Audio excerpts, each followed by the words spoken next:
While eating grilled corn, he stumbled onto a brilliant business idea. His son was yelling from the heat of the spicy sauce, but still, he couldn't stop eating. That's when Richard noticed something. Everyone around them loved that same fiery flavor. Mexican-style seasoning wasn't just popular, it was everywhere. And in that moment, he had a vision. What if he turned that flavor into chips? Spicy chips that could take the world by storm? So he got to work. He bought every kind of chili he could find, dried ones, fresh ones along with onions, herbs, and vegetables. Then, in his small kitchen, he started mixing, testing, tasting, trying to create the perfect hot sauce, but he had no experience. Every trial ended in disaster. His son, after taking a bite, shouted, Hot like elote hot? Good hot? No, bad.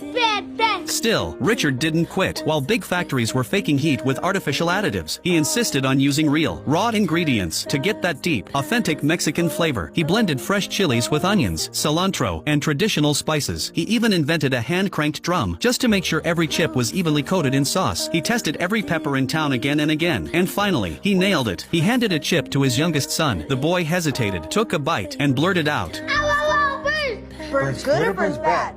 It burns good.